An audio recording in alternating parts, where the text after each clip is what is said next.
Tá gravando, gravando, câmera ok, som ok, tela ok, mesa ok, perfeito! Sejam muito bem-vindos a mais uma aula de Cálculo 1, Cálculo 1, isso aí. Pessoal, economia, pessoal da administração, tô com muita saudade de vocês não têm noção como eu preferi estar pessoalmente aí com vocês. É muito mais gostoso é, estar junto com vocês, interagir com vocês, dar aula para uma câmera. Vocês acham que eu tô olhando para vocês, mas não, eu tô olhando para um trocinho aqui na minha frente, ó. É um olhinho que eu tô conversando, tá? Mas espero me sentir mais próximo aí de vocês. E espero que isso acabe logo, tá bom? Então sejam bem-vindos finalmente ao cálculo. Agora a coisa vai ficar mais adulta, tá? Então, ó, estamos na P3, módulo da P3, aula 1 da P3, né? Vamos ver a introdução ao cálculo, conversar um pouquinho sobre o cálculo, conversar sobre limites. Perfeito? Perfeito. Tá, deixa eu sumir um pouquinho. Aqui. Perfeito, ok. Tá, não estava nada satisfeito com o volume de som. Caso tenha algum problema, vocês me chamem, tá? Pelo volume que está aparecendo aqui, dá a impressão que está audível, tá bom? Mas, pessoal, são tantas aulas que nós estamos gravando. Deixa eu colocar pequeno aqui, ó. Estamos gravando tantas aulas que não dá tempo da gente parar e reassistir tudo que nós gravamos. Tá? Então assim, eu gravo e posto, gravo e posto. Então, caso ocorra algum problema, por favor, me informe rapidamente. Se bem que vocês são uma turma que eu tenho muito contato com vocês. Não tenho nenhum tipo de problema. Vamos lá, bora. Então, olha só. Eu já conversei pela internet com vocês, mas eu queria oficializar esta conversa. Que o nosso livro, o livro que nós estamos seguindo agora, a partir de agora, vocês já são adultinhos, tá? Então, o livro é o livro do Guidorizzi, Hamilton Guidorizzi, Cálculo Volume 1. Tá? Então, já conversamos, mas estou oficializando. Tá? Então, este será o nosso livro base. Deixa eu colocar aqui, só para oficializar. Então, ó, será. Então, seguiremos este livro. Ok? Vamos começar do capítulo 3. Começamos do capítulo 3. Chapitre 3. Perfeito? Capítulo 3. Capítulo 3, deixa eu dar uma conferida aqui. Conferido, então, o capítulo 3 chama Limite e Continuidade.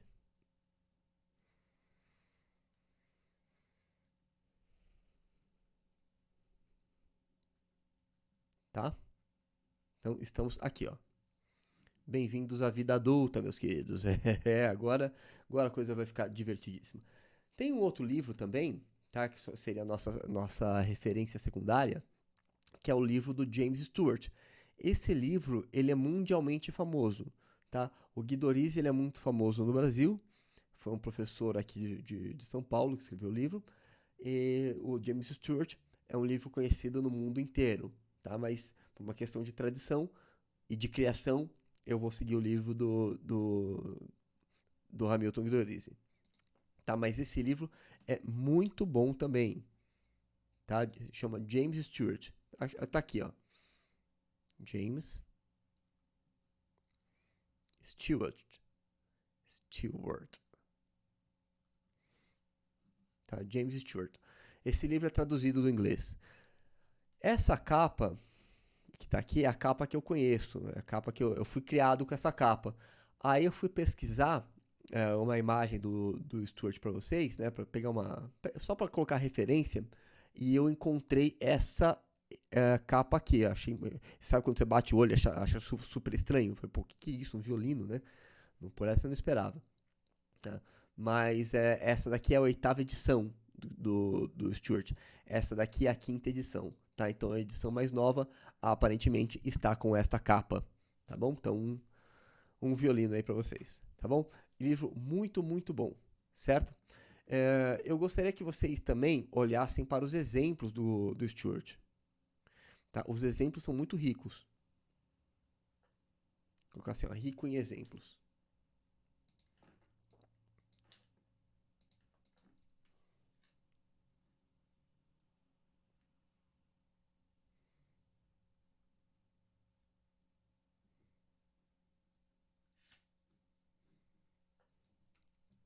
Perfeito? Ok. Um pequeno detalhe. Deixa eu colocar o cabeção aqui, ó. Cabeção, cabeção, cabeção. Full screen, cabeção, maravilha. Na última aula que eu dei para vocês, estávamos trabalhando a parte da P2, tá? Então vamos usar muitos daqueles conceitos, tá? Aquelas coisas que serão importantes para nós. Então, sabe aquele filme Karate Kid? Né? Tira casaco, põe casaco, tira casaco, põe casaco. Mais ou menos o que a gente está fazendo aqui, tá, com vocês. Então, no conjunto 1, nós trabalhamos uma parte importantíssima de lógica e conjuntos, lógica, conjunto, notação, e o princípio de funções. A P2, que foi a carga gigantesca de exercícios que eu dei para vocês.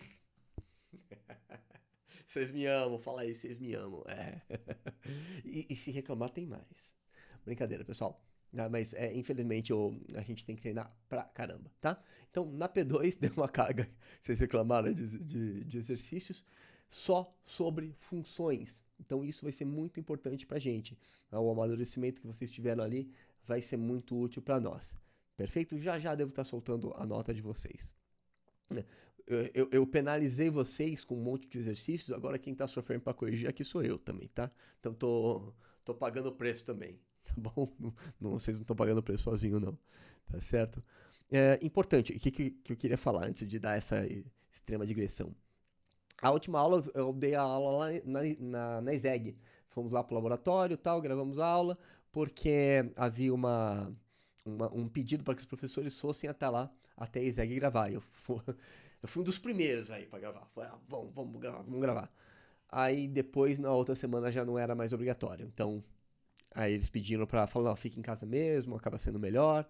Então eu passei e retomei as gravações em casa. Na verdade eu não tô em casa, tô no meu escritório. Perfeito? Ok. Então vamos lá, voltando, cabecinha. Yes, tô pequeno de novo. Saudade de vocês. Então, o livro do James Stewart, ele é muito rico em exemplos. Eu gostaria muito que vocês olhassem para os exemplos do Stewart. Não só exemplos de resolução de exercício, mas exemplos de aplicação também. Tá? Então, aqui tem exemplos de aplicação.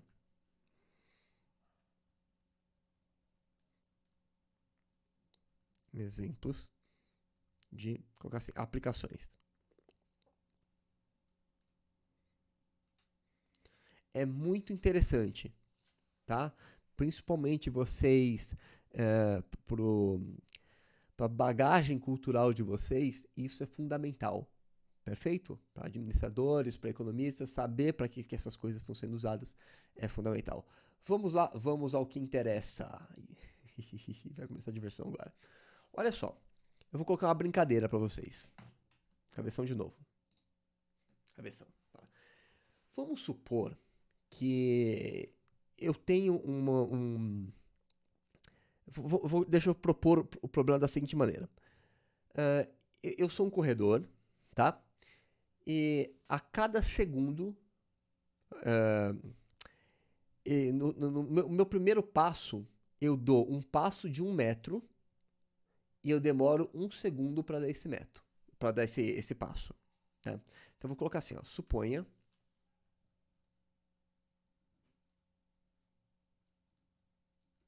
Eu vou reformular esse problema com outras características também, vai dar no mesmo, mas eu estou apresentando a forma clássica do problema. Eu coloquei suponha, vocês não estão vendo, né? Cabecinha, cabecinha, cabecinha. Eu vou apresentar a forma clássica do problema e aí eu faço com a brincadeira com outras roupagens também. Então, suponha um corredor.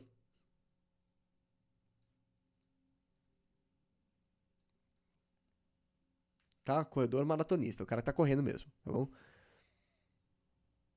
Que corre. Esse corredor que corre é ótimo, né? Não, um corredor que rasteja. Eu suponho um corredor que corre da seguinte maneira. Eu vou rolando, professor. Seguinte maneira. O primeiro passo que ele dá, na verdade é um corredor, né? Mas vocês entenderam a ideia. No primeiro passo,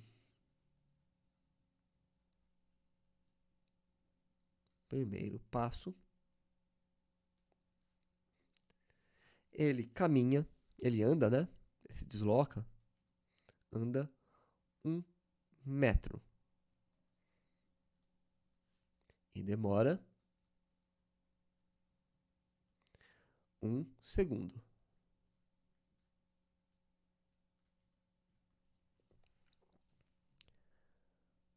Perfeito?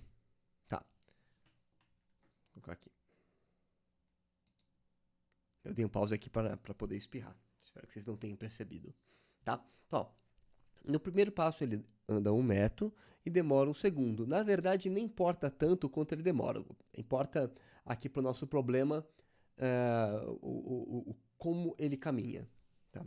No segundo passo, assim, em cada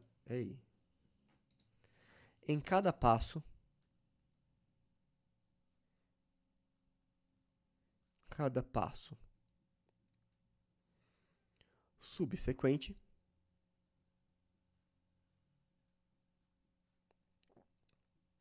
ele anda no mesmo período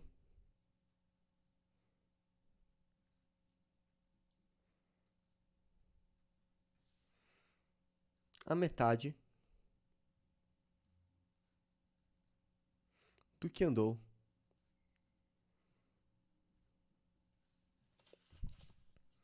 no passo anterior.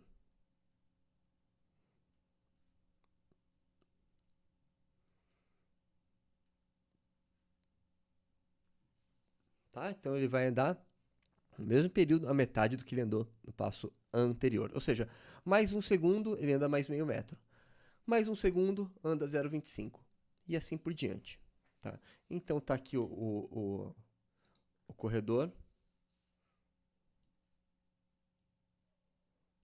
Tá? Ele está correndo. Tá?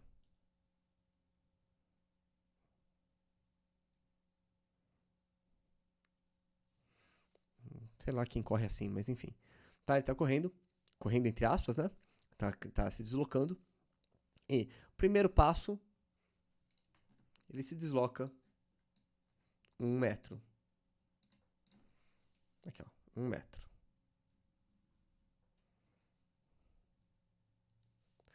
Segundo passo, ele se desloca meio metro. Terceiro passo, ele se desloca 0,25 metros. E assim por diante. Tá? A pergunta que eu deixo para vocês é a seguinte.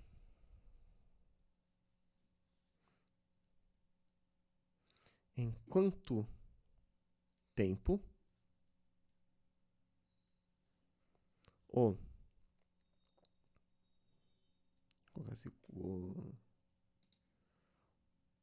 atleta, atleta é ótimo, né? O corredor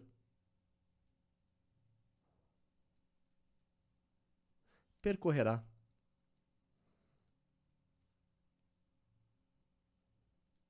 5 metros.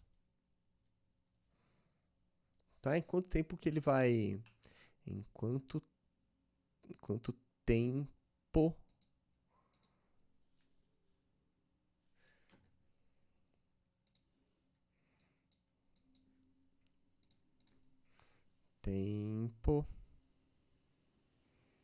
o corredor percorrerá 5 metros.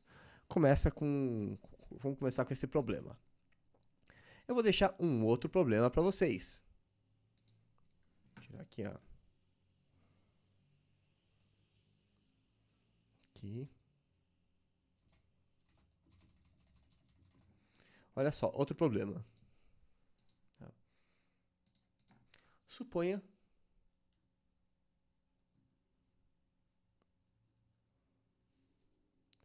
um computador teórico, tá? Colocar assim, ó, problema 2.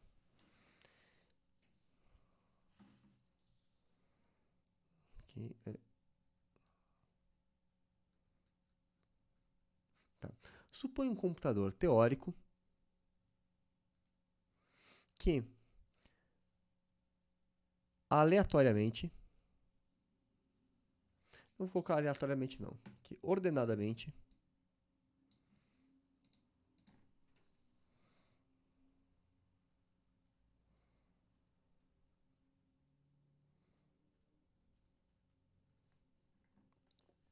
escolhe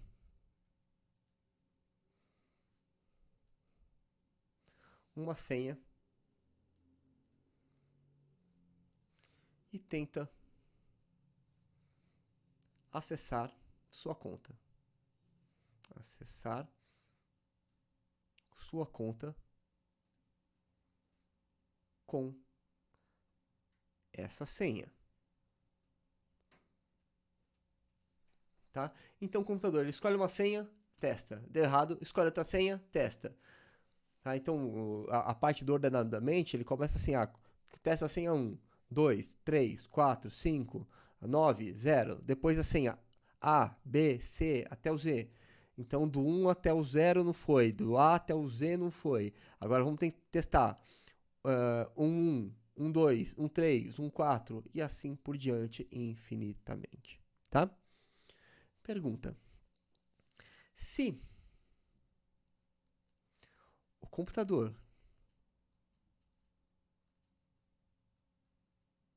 demora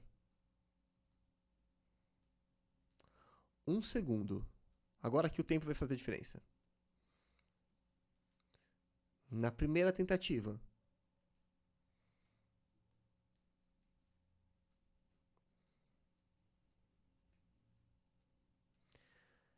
e a cada tentativa,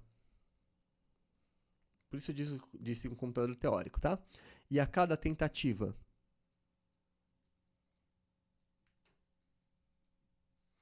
demora metade do tempo anterior,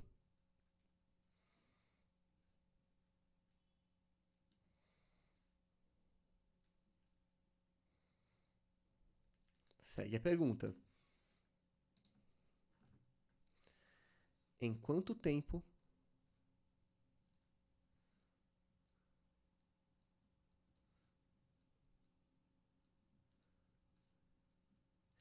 ele adivinha, vou colocar assim, ele acessa sua conta?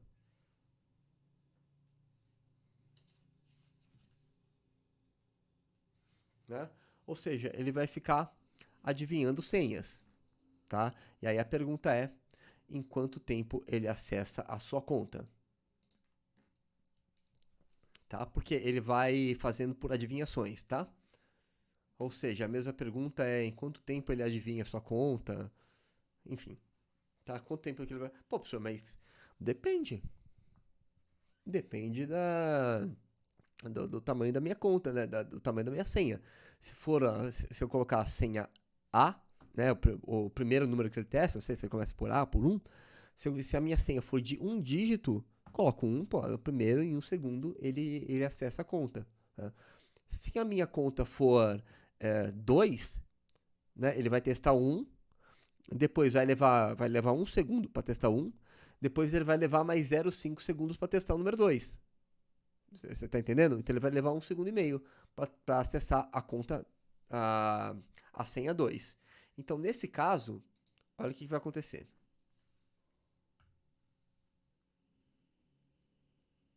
Nesse caso, suponha senhas utilizando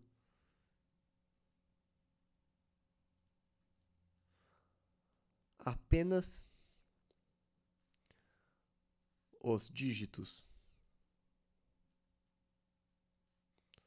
0, 1, reticências até 9 e letras A, B até Z. Tá bom? Podendo ser maiúsculo, minúsculo, ou seja, letras A, tá, e, vou colocar assim. Vou deixar o problema mais difícil, ó. De 0 a 9, letras A a Z, minúsculo, e A, B, até Z, maiúsculo também. Certo? Então, se o computador, se a minha senha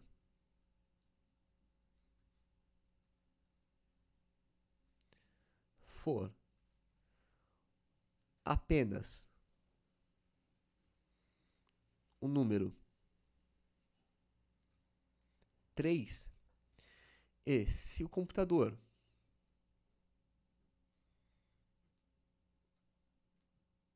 começar os testes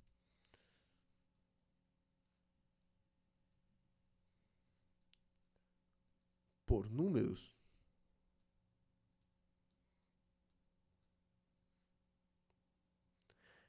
o que vai acontecer? Ele vai fazer o seguinte, ó. Primeiro teste.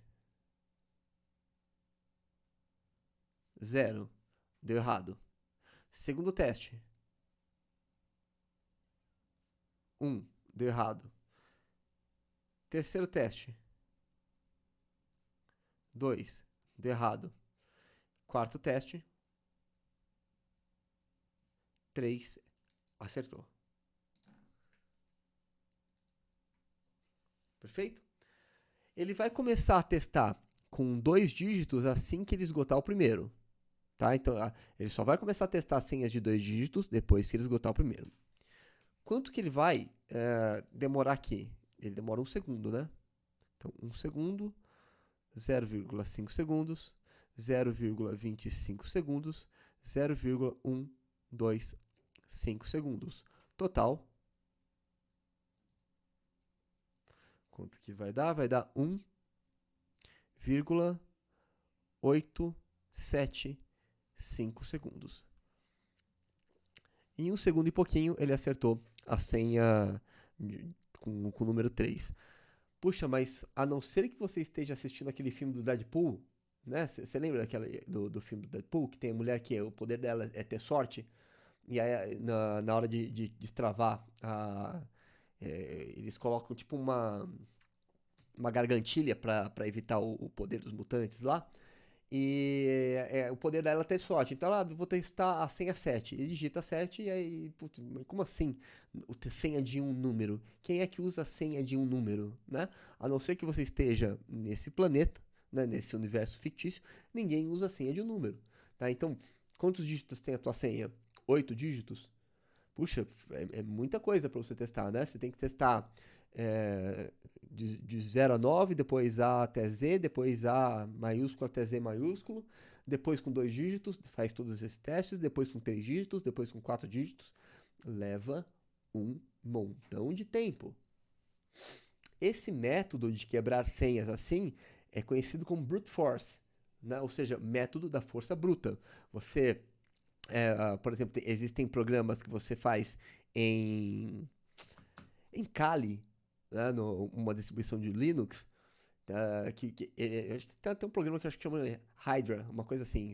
Você pega lá, baixa o Hydra e usa ele no Kali, lá no Linux, ele fica testando senhas e assim por diante, né? Só que demora uma infinidade de tempo. Você tá entendendo? Tá, beleza.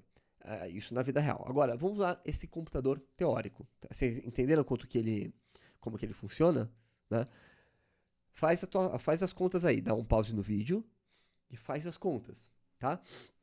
Pega a tua senha, coloca uma ordem. É um probleminha de combinatória, basicamente. Né? Coloca uma ordem aí no teste do computador. Pensa que ele começa testando assim, ó, do 0 até o 9, depois as minúsculas, depois as maiúsculas. Coloca essa ordem.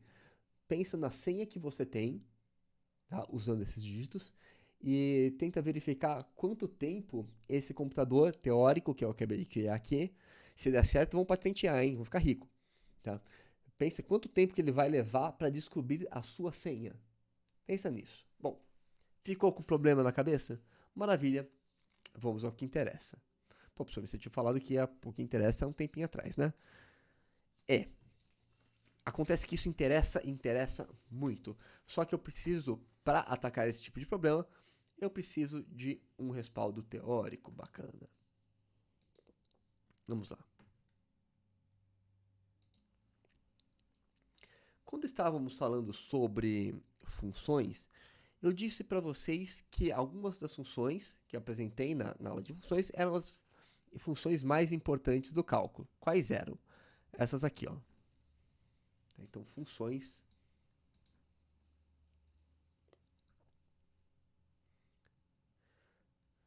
Vou colocar assim.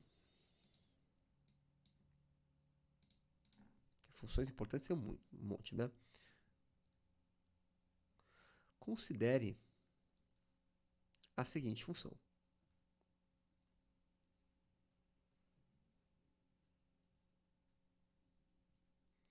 Esquece um pouquinho o problema do corredor, esquece um pouquinho o problema do supercomputador teórico, tá? Coloque ele um pouquinho de escanteio. Vou deixar a pergunta aberta e mais para frente eu respondo a questão. Tá? Considera a seguinte questão, a função. Vou pegar f de x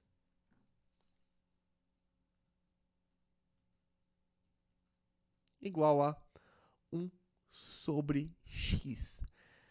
Essa função ela é muito importante. Por quê? Olha como é que vai ficar o gráfico dela. Vou colocar os eixos aqui, ó. Yes, coloquei os eixos, maravilha.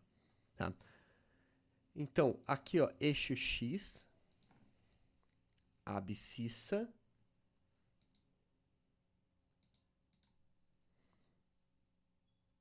eixo x abscissa, eixo f de x, é o nosso y na ordenada, tá? E como que fica o gráfico desse tipo de função? Pera lá.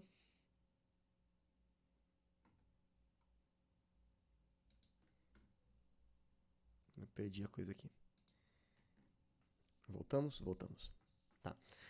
Essa função, nós já havíamos discutido um pouquinho sobre o gráfico dela, bem por cima. Ela fica assim, ó.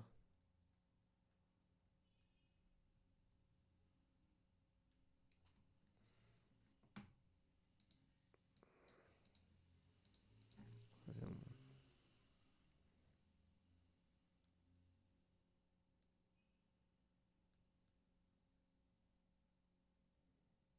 aqui e assim. Né? Lembra quando nós estudamos funções pares e funções ímpares? Vou fazer um truque aqui mais legal.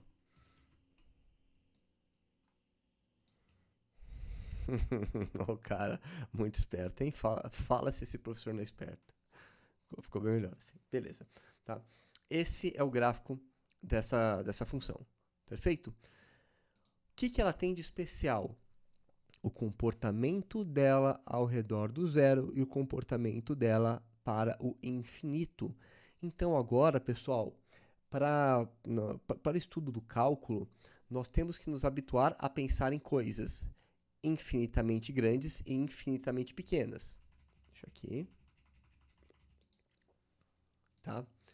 Então, ó, vamos trabalhar agora noções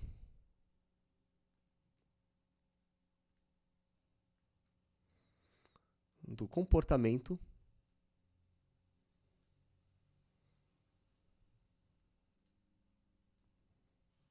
de funções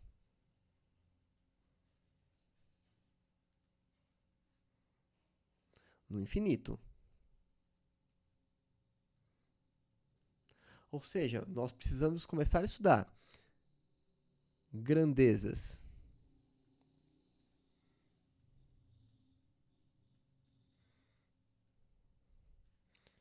infinitas, tá? tá? Ou seja, infinitamente grandes e grandezas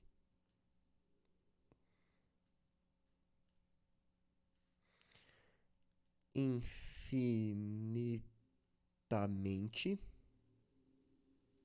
pequenas, tá? Isso vai ser fundamental para o nosso cálculo. O que acontece com essa função? Eu digo que se eu caminho para a direção do x, o que vai acontecer com ela? Vou copiar aqui. O que vai acontecer com essa função? Ela vai cada vez tendo valores menores. Ela vai ter valores cada vez menores, certo? Ou seja, aqui, nessa região, eu digo que, tá? Então, vou colocar assim, dizemos, o meu foco está aqui, ó. Então, o meu foco desse slide está aqui. Dizemos que se x tende a infinito, então f de x tende a zero. Se x fica infinitamente grande, f de x fica infinitamente pequeno. Tá? Se eu jogo x para o infinito, a f vai para zero. Segura a onda que tem conceitos que vão entrar aqui e tem muita coisa que eu estou falando que vai levar um tempo para você entender. Perfeito?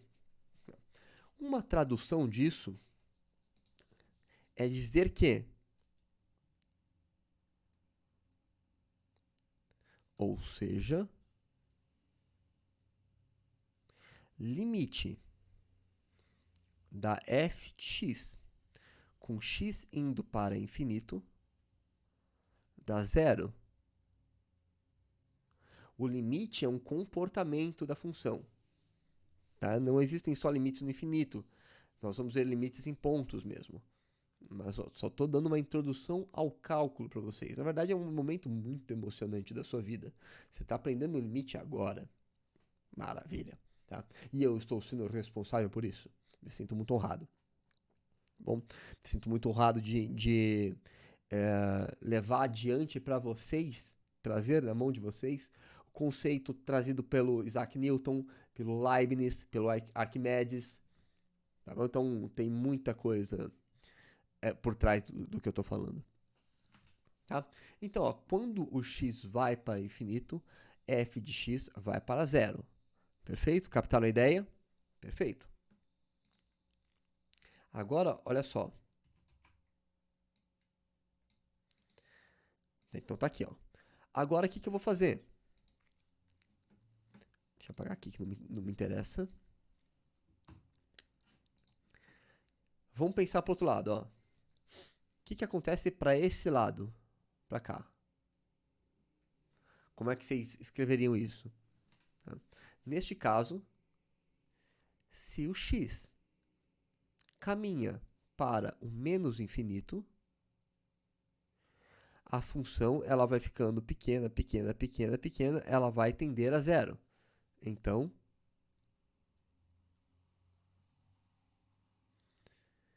f de x tende a zero. Ou seja,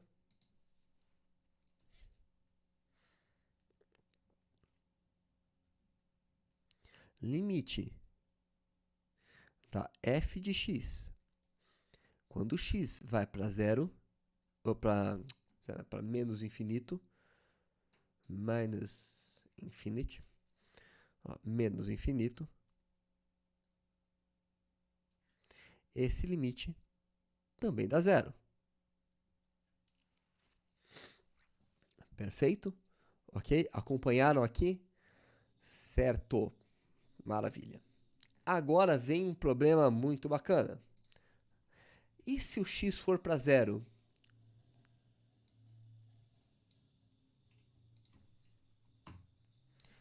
se for aqui, ó?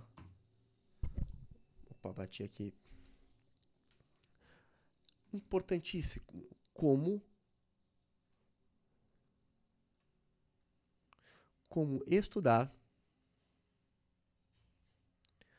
o comportamento da F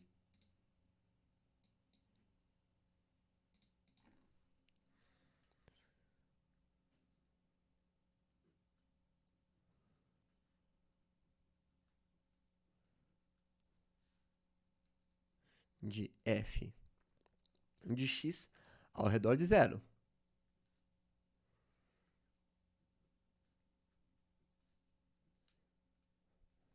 Tá? Ou seja, o que eu quero fazer? Eu posso colocar zero aqui embaixo, pessoal? Posso colocar zero no lugar do x? Não, né? Senão o tio tira a nota. Não é? Por quê? Porque está fora do domínio da função. Tá? Então, lá do conjunto 1, lembra? Domínio contra domínio, imagem. Então, aqui, ó. Claro que não podemos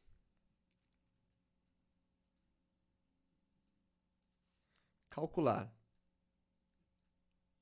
f de zero. Tá? Porque f de zero seria igual a 1 sobre zero. Vou colocar assim, ó, entre aspas, igual, entre aspas, 1 sobre zero. Não posso calcular isso, tá?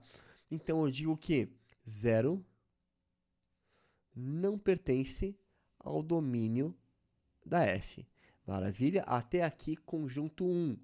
Aí vem a grande pergunta. Cabeção, cabeção, cabeção. Por quê? Por que eu não posso calcular? Por que eu não posso dividir por zero? Tem um gráfico aqui, ó. Por que eu não posso dividir por zero? Né? Na matemática a gente define um monte de coisa. A gente não define logaritmo como sendo o resultado de uma potência, a parte da potência do número. Eu coloco a definição que eu quiser. Né? Então eu posso definir, eu vou falar assim, ó, divisão por zero é tal coisa.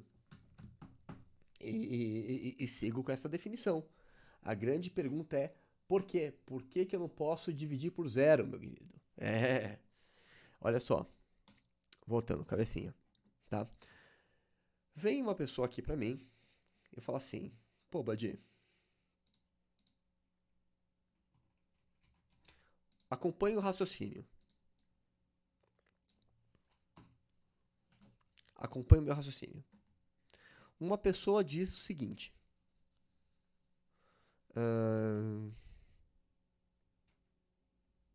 Pessoa 1.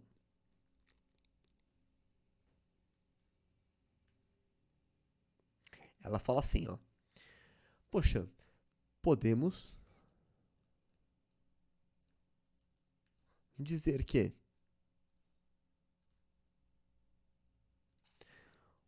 1 sobre zero é igual a infinito. Por que 1 sobre zero é igual a infinito? Bom, eu vou mostrar para vocês que 1 sobre zero é igual a infinito. Será que vocês conseguem... Vou colocar o cabeção aqui, ó. Será que vocês conseguem ver a minha calculadora? Senão eu coloco uma calculadora. Deixa eu ver aqui, ó. Dá pra ver.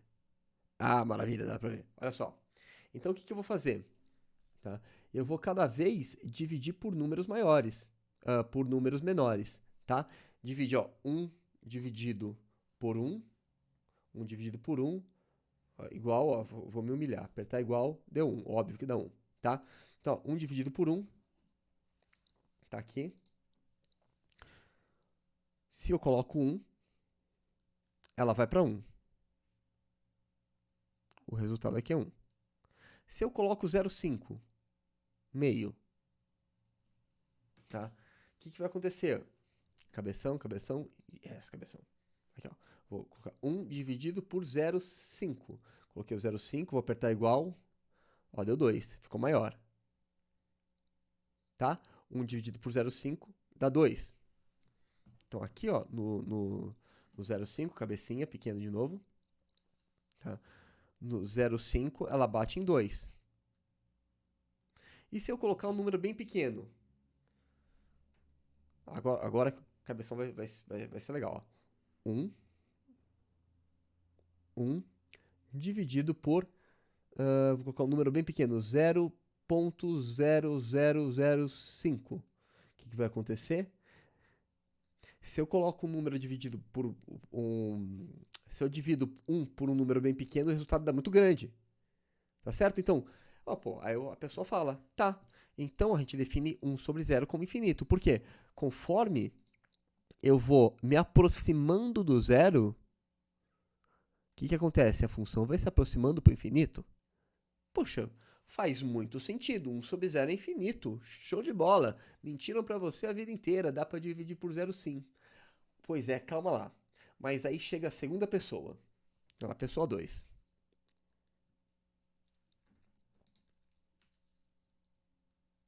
Pessoa 2. E ela vai falar o seguinte, ó. Podemos dizer que 1 sobre 0 é igual a menos infinito. Por que menos infinito? Porque ela vai pensar da mesma forma, só que no sentido contrário.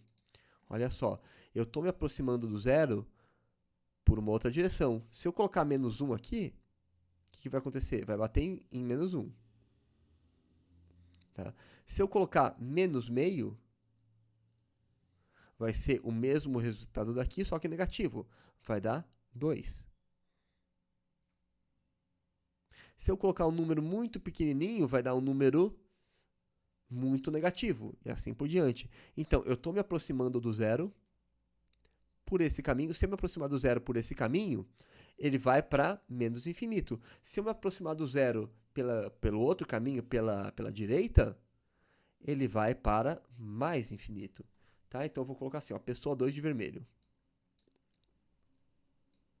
Pessoa 2 em vermelho.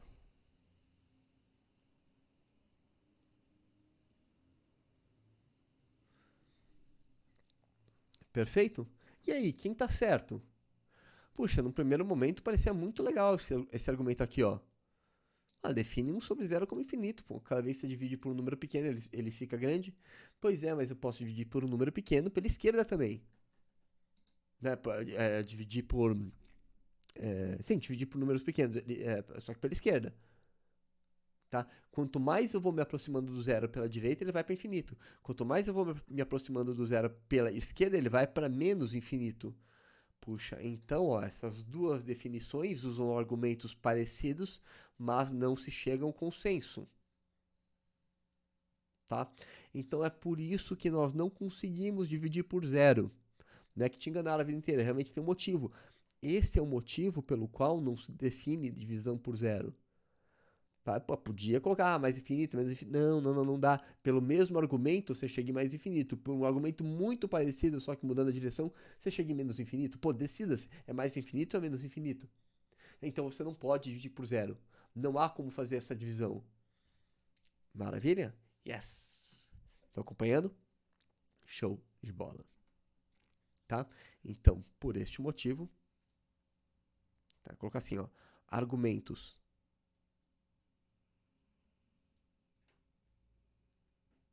parecidos, mas conclusões distintas.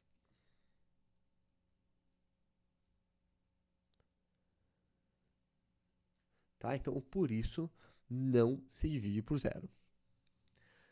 Professor, mas e aí? Como é que fica? Como é que fica o quê? Como é que fica o negócio em termos de limite? Porque aqui, ó, você falou, ó, joga para o infinito, joga e se eu jogar por zero? O que acontece? Pois é, em termos do cálculo, deixa eu fazer isso aqui, ó. Em termos do cálculo, a gente brinca com a divisão por zero, tá? Ela vai, de certa forma, a gente acaba brincando com esse objeto. Eu vou dizer o seguinte, ó, pensa no comportamento anterior, tá? Aqui, ó, slide anterior. Pela direita vai para infinito, pela esquerda vai para menos infinito. Então, vamos traduzir isso, ó.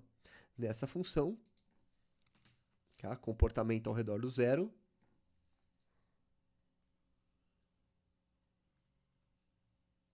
ao redor de zero, temos que limite de f de x, quando o x vai para zero. Opa, vai para zero como, professor? Já falou, a pessoa 1 escolhe de um jeito, a pessoa 2 escolhe de outro. Tá? Quando ele vai para zero pelo lado positivo, dá infinito. Ah, agora sim, ó. Tá? Ou seja, se x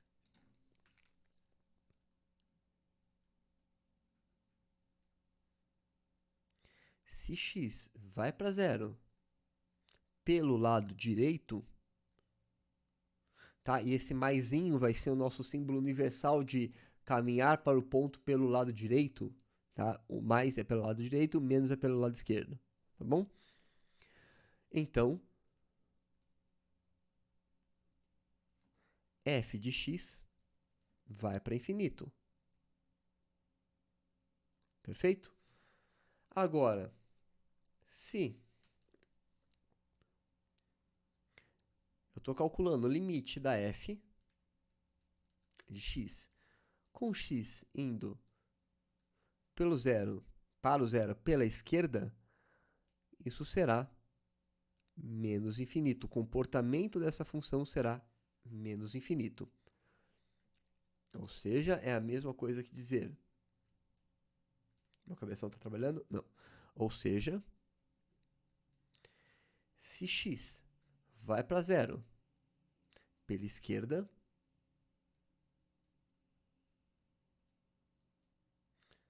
então f de x vai para menos infinito.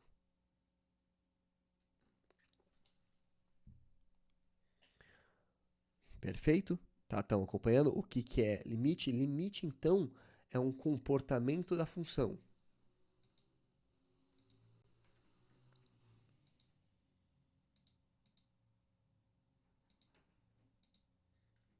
Aí. Coisa estranha. Ah, sim, apareceu agora. Que susto. A coisa que eu mais tenho medo, pessoal, morro de medo, tá gravando, dá 40, 50 minutos de vídeo e dá crepe no computador. Que triste. Vocês não têm noção. Vamos lá. Então, ó, limite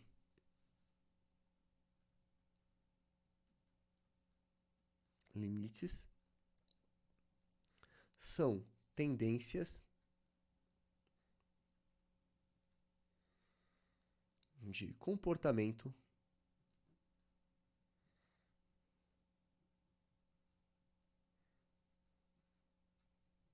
de uma função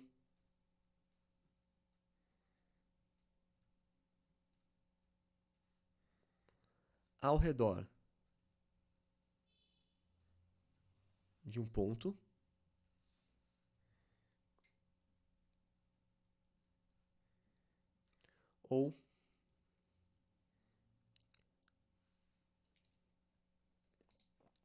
ou no infinito, tanto infinito positivo quanto infinito negativo. Tá certo? Olha só para essa outra função aqui.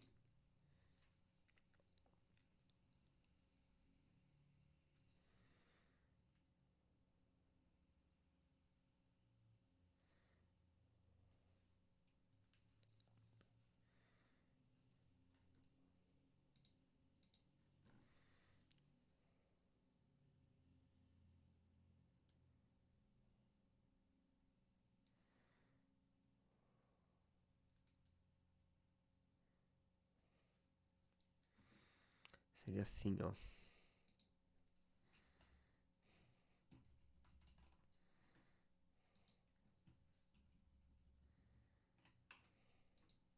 Tá? F de x igual a 1 sobre x quadrado.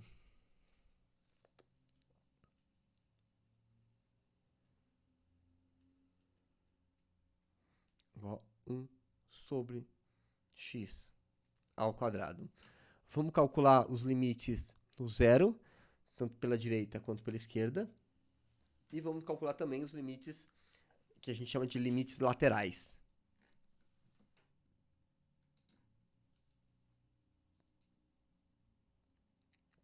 Então, ó, limite da f de x com x indo para infinito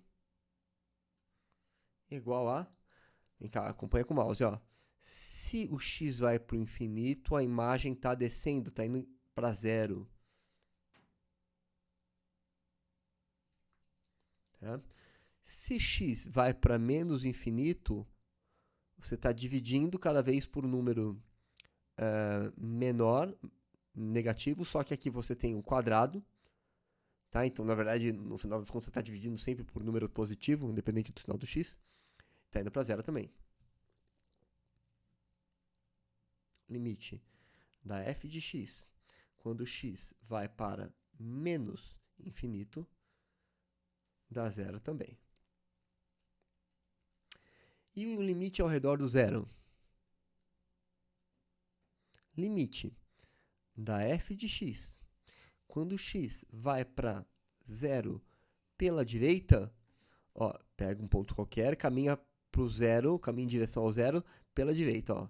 Então, ela está indo para infinito. Isso aqui dá infinito. Agora, caminha para o zero pela esquerda. Limite da f de x, quando x vai para zero pela esquerda, é igual a infinito também. Tá? Ela nunca fica negativa. Então, ela vai para infinito também. Perfeito? Estão entendendo qual que é a brincadeira? Tá. Agora, o que a gente vai precisar brincar? Olha só. Lembra lá das nossas conjunto 1? Lembre-se.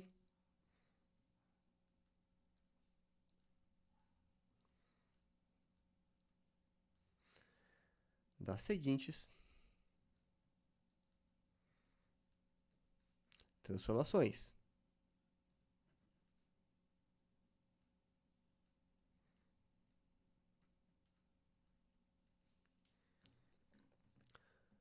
Se eu faço f de x, colocar assim, ó, g de x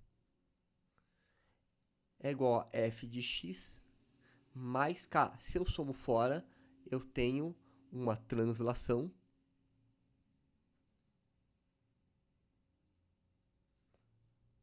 vertical.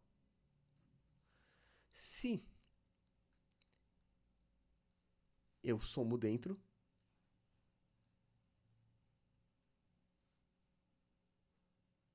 eu tenho uma translação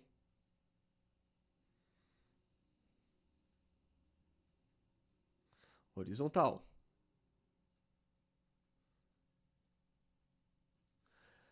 Lembra desse detalhe? Aqui é normal e aqui tem um comportamento contrário. Lembra que a gente brinca com a marcha ré lá da parábola? Se eu somo 5, ela faz uma walker, a parábola anda para trás. Lembra disso? Tá? Se eu subtraio, ela vai para frente. Tá? Então, só para vocês lembrarem, né? Acho que não vou escrever aqui, não. Qualquer coisa, procurem para não sujar o slide, procurem na aula de translação. Tá, mas importantíssimo. Muito burro.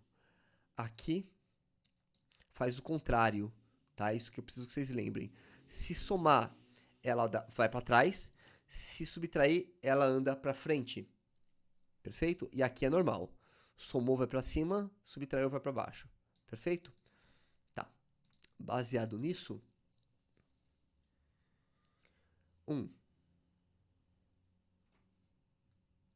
como seria o gráfico de f de x igual a 1 sobre x menos 2 mais 1. o que acontece? Tá? Como que eu obtenho esse gráfico? Então, olha só, esse gráfico ele é construído da seguinte maneira. Gráfico obtido por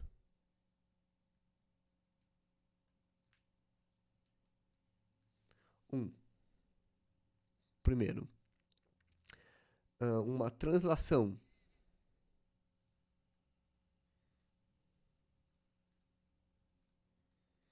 horizontal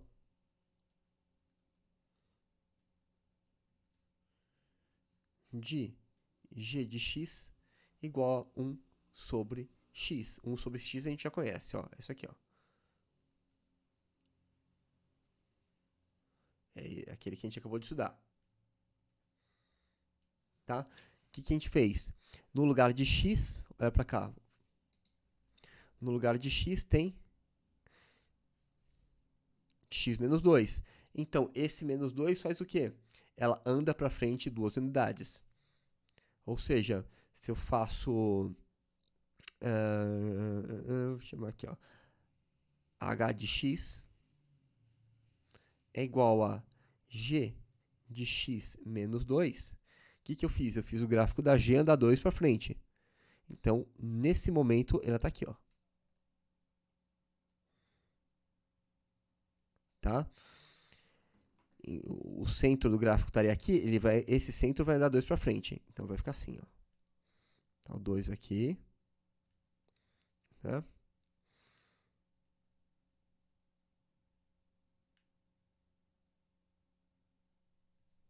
Tá o 2 e aqui tá assim, ó.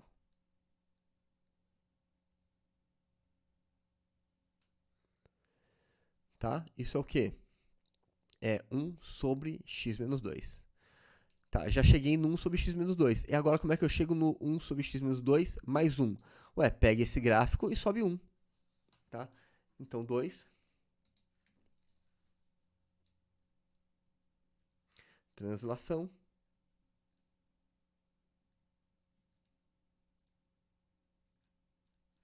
Vertical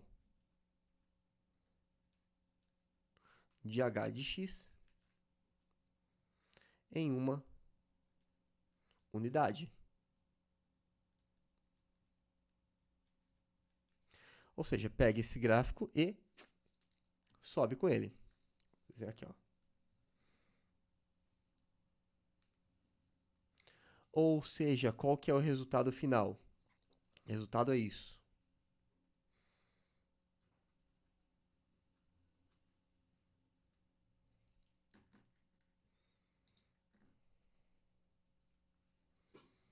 Aqui.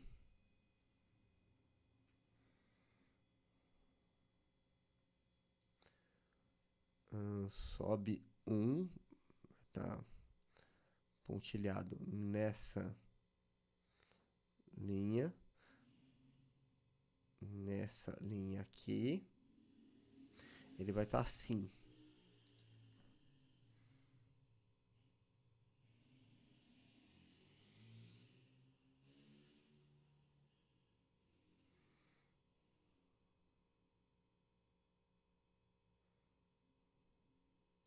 Tá?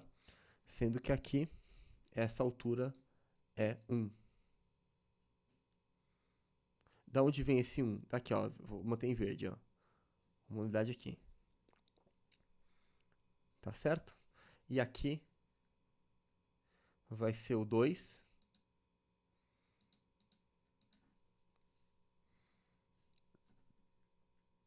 Vou colocar o 2 de azul.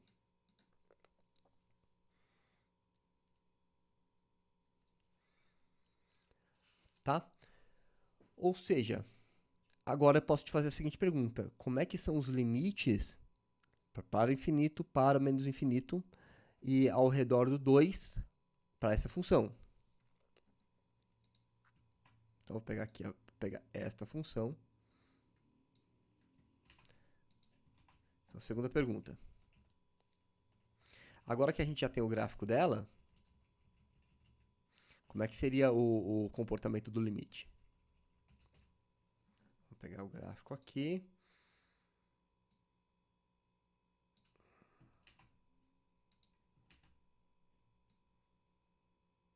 Tá, esse é o gráfico dela. Vou colocar aqui no meio. Tá? Assim.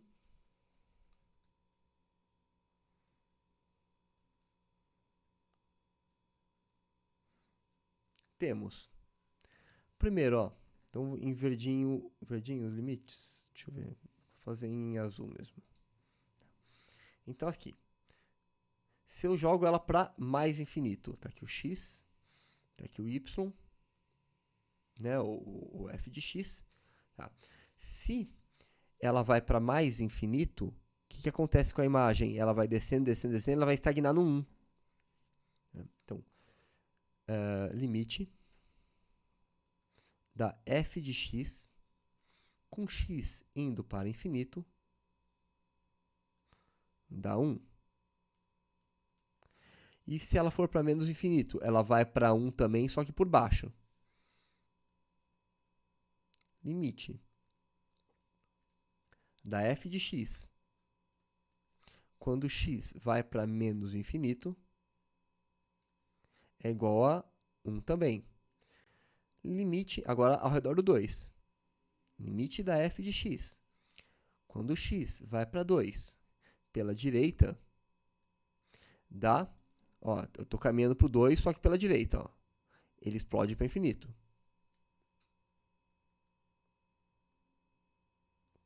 Certo? E limite, um x indo para 2 pela esquerda, da f de x, dá menos infinito. Claro, eu estou indo por 2, eu estou pegando o x e caminhando por 2, só que pela esquerda, está indo para baixo. Perfeito? Maravilha, gente. Então, ó, por hoje, a gente fica com isso, a gente fica com esses assuntos. Tá? E já já vamos responder a este problema aqui. Tá? Tanto o problema do supercomputador teórico, quanto o problema do corredor, vamos chamar assim, do corredor preguiça, né? Correr um pouquinho para o próximo passo, a metade do anterior e assim por diante. Tá? Então, eu preciso desses estudos para comportamento infinito, ao redor do zero, enfim, eu preciso disso para abordar isso daqui matematicamente. Perfeito? Então, já nós comentaremos sobre este assunto. Então, nos vemos na próxima aula. Qualquer coisa, por favor, entre em contato, tá bom? Forte abraço para todos. Tchau, tchau, gente.